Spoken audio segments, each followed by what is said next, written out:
Buonasera e sia lodato Gesù Cristo a tutti voi, carissimi amici, che seguite con il forum, con le intenzioni dei vostri cuori, la preghiera che facciamo con tanto amore. Ecco, cari amici, oggi la Chiesa celebra la festa dell'esaltazione della croce. La croce è per il cristiano l'albero della vita, l'altare, no? Della nuova alleanza e il segno della signoria di Cristo su coloro che nel battesimo sono configurati a Lui e giustamente nella morte così anche nella gloria. Ogni uomo che si definisce cristiano, accettando questa verità, abbraccia la propria croce. Chi con la malattia, chi con la sofferenza, quella anche più semplice, più umile, più nascosta, e anche chi in silenzio da buon cristiano, pur vedendo tutto quello che non va, è costretto ad abbassare la testa, però offre al Signore Gesù perché venga questo suo regno benedetto. Allora, cari amici, questa sera, che cosa vogliamo dire? Che la sofferenza nel nome di Gesù non è dolore. Semmai questo ci viene dalla cattiveria degli uomini, ma non rattristiamoci, perché è gioia per la potenza del suo Santo Spirito, deve trasformarsi in gioia per noi. Dalla croce Cristo, nostro amore, ci insegna ad amare senza condizioni. Sopra ogni cosa, poiché il riflesso dell'amore del Padre per l'umanità è proprio quella croce. Il 29 novembre del 1995 ci viene detto: chi soffre ama. Per ogni sofferenza di un'anima ve n'è un'altra che si salva. Ecco perché è stato necessario che io mi immolassi, versassi fino all'ultima goccia del mio divino sangue. È stato per ognuna delle vostre anime. Tutti quelli che amano devono soffrire per essere uguali a me.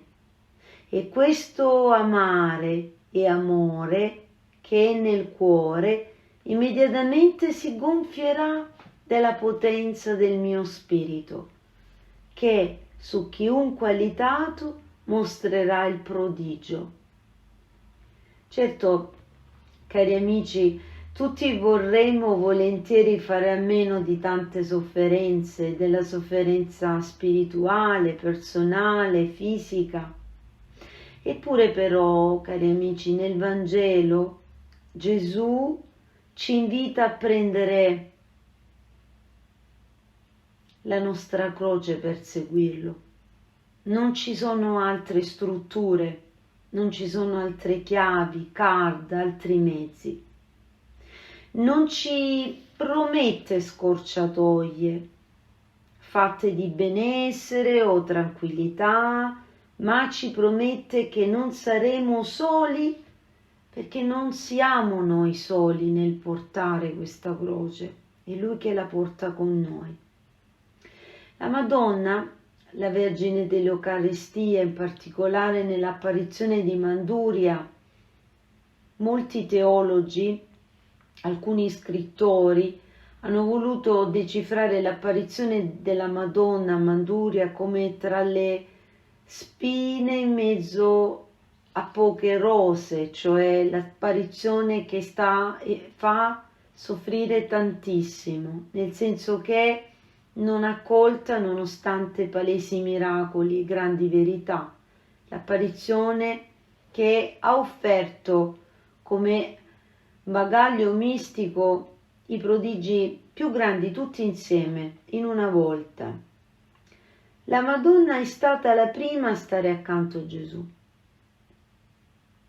Non solo nel doloroso Calvario, cari amici, ma anche oggi e fino alla fine del mondo attua insieme a Lui la redenzione. Questo è per tutti quelli che definiscono la Madonna una non corredentrice.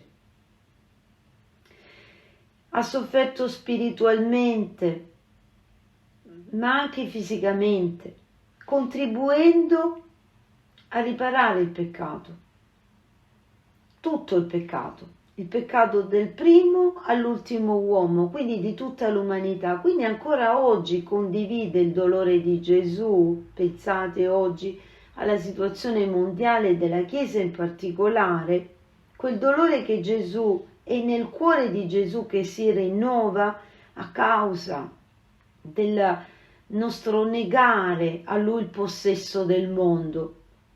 Ella è sempre e sarà sempre vicino alle nostre sofferenze e promette di confortare le nostre piaghe, i nostri dolori, proprio come fece ai piedi della croce del Figlio.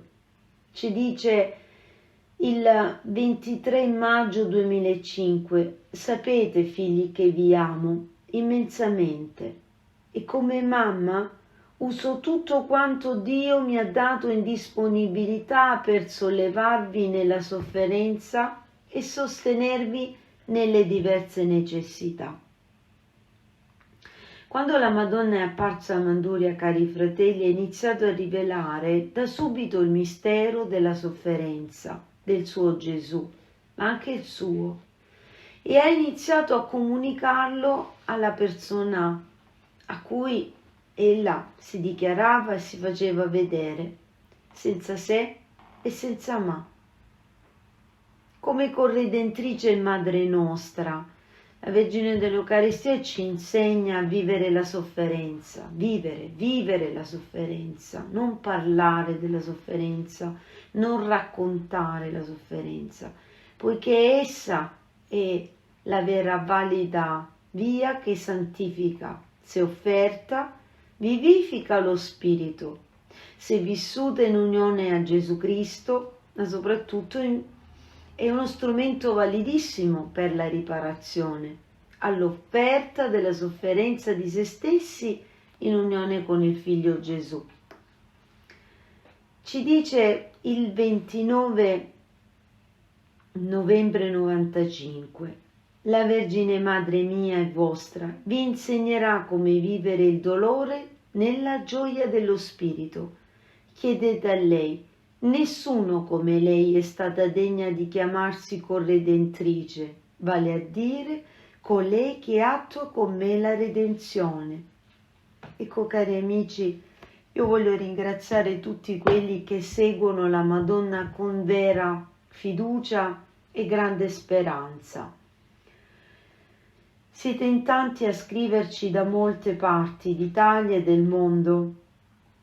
Voi sapete che in questi giorni ricomincia la solita storia che già da un po' di anni è diventata opera farneticante di pazzi. Cominciano a gonfiare la storia del Covid per ritornare alla storia della vaccinazione. Io mi auguro che, se ci sono tra di voi italiani con le palle, che questa volta cominciate a capire che è arrivato il momento di dire anche no. Con tutti i ragazzi che sono morti, con tutti questi uomini giovani, forti, possenti, che sono crepati davanti allo sguardo delle loro associazioni, durante le ore di lavoro, durante le loro tavole rotonde, ci bastino a capire che dopo l'alert di oggi ricevuto su tutti i cellulari, oggi era il tempo della Puglia, possiamo capire e immaginare che ci sono situazioni che ci sfuggono umanamente, ma che ci condizionano nonostante ci sfuggano. Allora io mi rivolgo soprattutto al popolo italiano, che cominci un po' a tirar fuori la testa e a capire che la situazione sociale e politica comincia a degenerare. Sì, siamo uomini di preghiera, ma dobbiamo essere anche uomini e donne forti, coraggiosi, che per i nostri figli hanno il coraggio di dire adesso basta. È arrivato il momento dell'azione. Qual è l'azione? L'azione è soprattutto spirituale, la preghiera, ma poi ci vuole anche l'azione materiale, che vuol dire adesso basta. Non solo scendo in piazza, ma dico anche no. Dico anche no a tutto quello che si vuole opporre alla libertà delle persone. La Madonna è venuta nei nostri luoghi, nelle nostre case, per renderci liberi e per ricordarci che se dobbiamo essere schiavi, lo siamo solo del Signore Gesù. Oggi è la festa della croce, che viene esaltata come vessillo di grandezza per i cristiani. Se gli italiani imparassero ad essere veri cristiani, capirebbero che il Signore ci avrebbe già liberati, invece ci stiamo impantanando sempre peggio. Gli sbarchi di tutte queste povere persone che in parte fuggono dalle guerre, in parte sono invece caricati sui barconi e messi lì a far numero, perché è stabilito che l'Italia in particolare deve crollare. Io mi domando e dico a tutti voi, come già, come se non fosse che non abbiamo capito come stia la situazione, facciamo finta di dormire o di svegliarci appena un po' troppo tardi, che questa misura esponenziale di immigrati che vengono, come dire, pippati nel nostro popolo, come se fosse un veleno nelle vene, e per farci capire che nel momento in cui il popolo alzerà la testa, saremo neutralizzati da queste persone che sono state infilate, intromesse nelle vene della nostra patria, semplicemente forzatamente.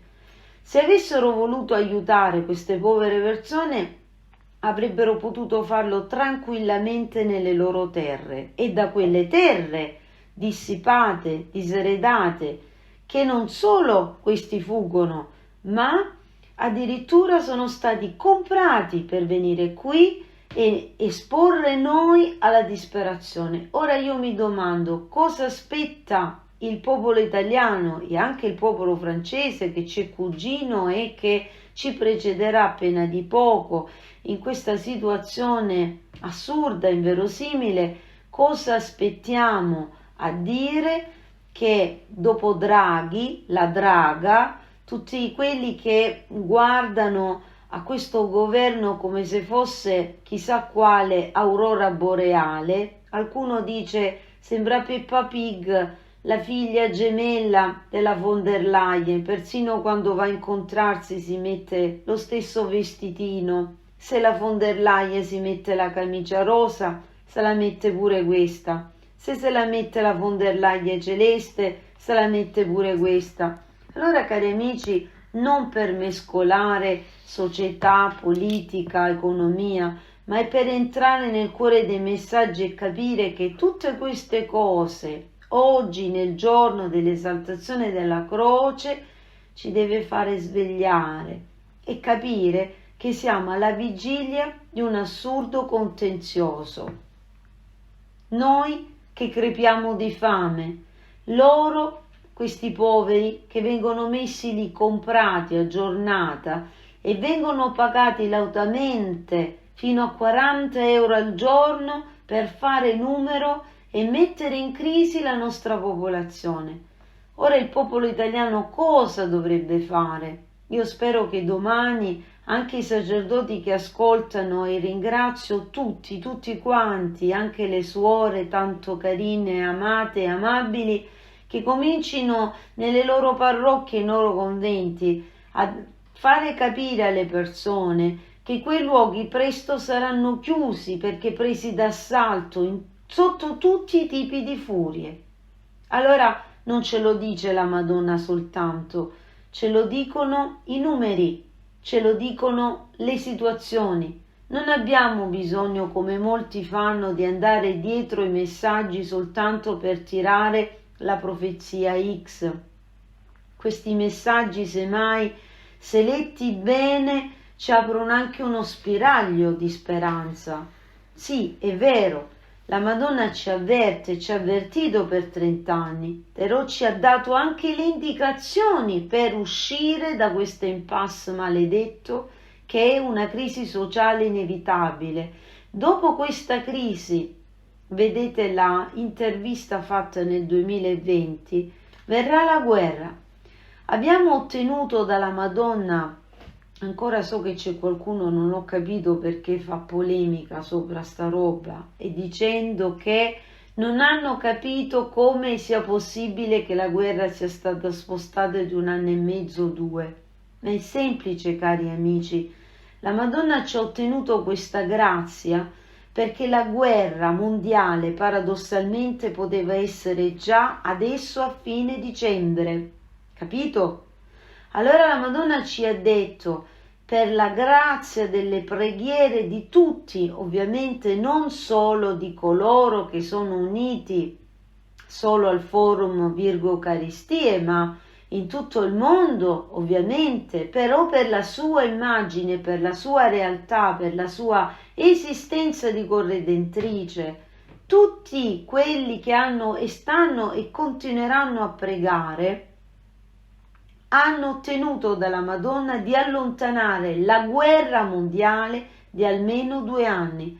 Questo vuol dire che abbiamo un sospiro di sollievo per tutti quelli che giustamente erano un po' in crisi nella propria coscienza. Pensiamo alle persone che hanno i figli che studiano all'estero, che hanno missioni all'estero, che anche nella nostra stessa Italia stanno mettendo in atto adesso delle opere di salvaguardia anche sociale. Pensiamo a tutti i progetti, le start-up, tutte quelle persone che non solo cristiane, ma che certo vogliono aiutare gli animali, la natura, le persone con centinaia e centinaia di progetti, le famiglie, perché tutto possa finalmente riemergere da questo sconquasso generale. La Madonna ci ha dato un respiro di sollievo.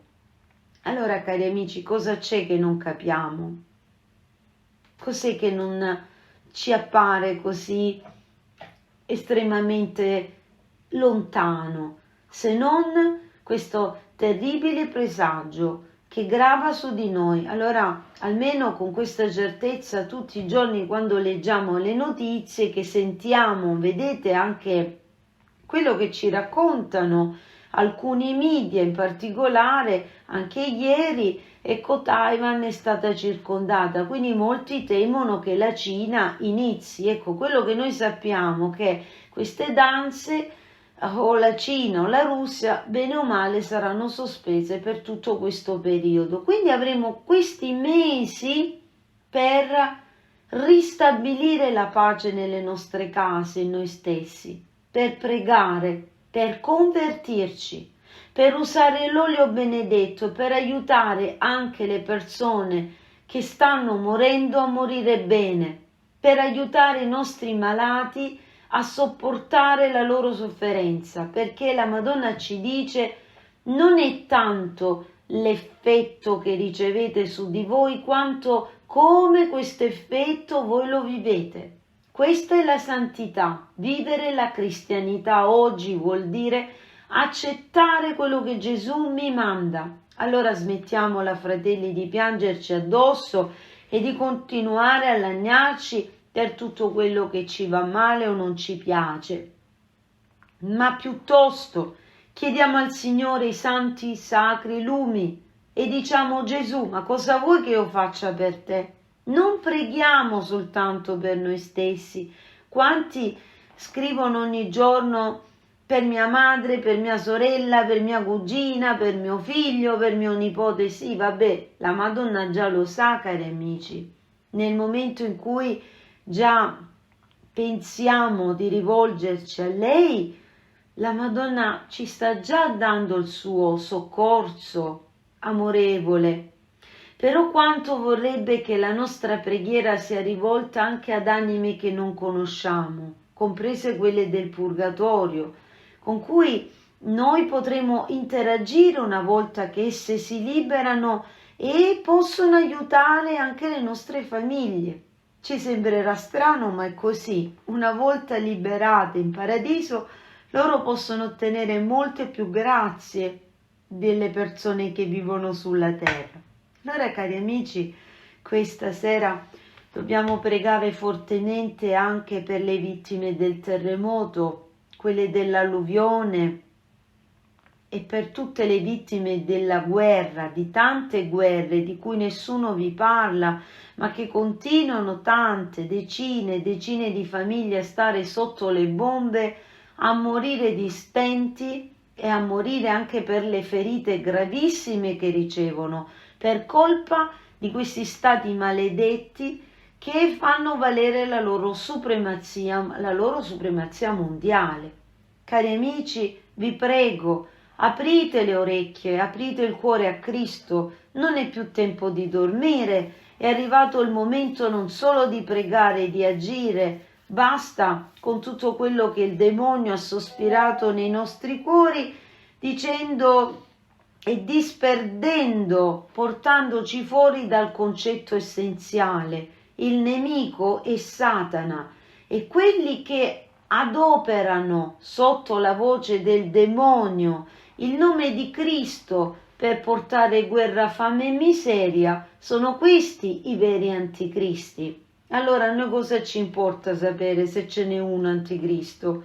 Già quelli che appaiono sulla scena del mondo sono tanti ed abbondanti. Dunque sappiamo che essi sono degli esseri immondi che certamente odiano i loro fratelli e minano la loro vita. Per questo desiderano che molta gente muoia, che molta gente non sia più semplicemente. Allora apriamo il nostro cuore alla Madonna, abbiamo ancora diverso tempo per convertirci e aiutare i nostri giovani. Pensiamo ai nostri bambini nelle case, nelle famiglie. Tante volte diciamo che i nostri giovani sono dei rimbambiti, che stanno sempre a giocare e a guardare il cellulare. Ma io vi vorrei dire, cari amici, che a volte i giovani sono assai più grandi e portentosi di quello che noi possiamo immaginare.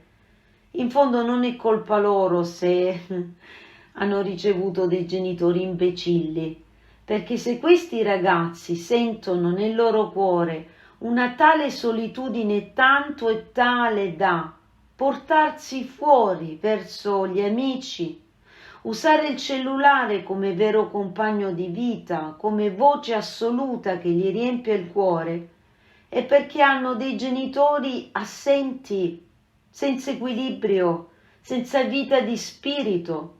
Questo non vuol dire che tutte le famiglie che hanno dei figli un po' strampalati è causa dei genitori, però attenzione che il modus educandi e il modo di vivere dei genitori è come uno specchio riflettente sui figli. Essi sono, diciamo, i primi giudici. Quello che noi mettiamo sulla nostra tavola e diamo da mangiare ai nostri figli in fondo non è solo il cibo, ma sono le centinaia di parole che escono dalla nostra bocca, i decine di discorsi talvolta insensati, stupidi, travianti, che parlano di tutto fuorché di bene spirituale, di benessere. Tutte queste cose paralizzano la vita dei nostri figli e non è colpa loro se hanno dei genitori rimbecilliti o dei genitori che prima dei figli guardano la televisione 24 ore non stop e immaginano, proiettandosi in tutte le storie che la televisione come promanazione di effetto placebo sulla gente continua a mandare. Non è colpa dei figli se si ritrovano questi genitori così, se si trovano i genitori che al sabato o alla domenica altro non hanno che godere di una partita con una birra in mano, per carità non c'è niente di male, ma ti sei chiesto prima della partita con te stesso da solo se in famiglia gli altri possono godere di questo contatto con te padre o con te madre, che vai a fare shopping sfrenato, oppure che hai questa voglia incommensurabile di stare sempre all'aperto, stare a cianciare, stare a dire, stare a raccontare. Raccontare. Perché non raccontare, raccontarsi in Dio e a Dio? Diceva Teresa d'Avila che la preghiera più sublime è parlare a Dio piuttosto che parlare di Dio. Allora, cari amici, cerchiamo di fare memento di queste meditazioni che sono speculari alla nostra vita spirituale. Non possiamo vedere e pensare che il mondo davanti possa essere un bel bosco fiorito se ho buttato la benzina e gli ho messo un bel fiammifero sopra. Non posso pensare che i miei figli possano essere migliori di me se io non mi sono sforzato neppure un pochino, perché i miei figli possano guardare attraverso di me il volto di Dio come l'unica stella polare che guida. Quante volte nella mia famiglia ho detto durante l'ora del pranzo: ringraziamo il Signore perché, figli miei, è vero, noi abbiamo lavorato, ma il frutto di questo lavoro ce lo ha concesso soltanto Dio, e se noi abbiamo questi beni è perché Dio ha dato alla Madre Terra di donarceli con molta bontà. Allora, cari amici, ogni parola che esce dalla nostra bocca può essere un dardo infuocato ad una pietra miliare nella nostra famiglia. Badiamo bene alle parole che usiamo e come ci comportiamo, perché i genitori sono i primi catechisti della famiglia nella famiglia.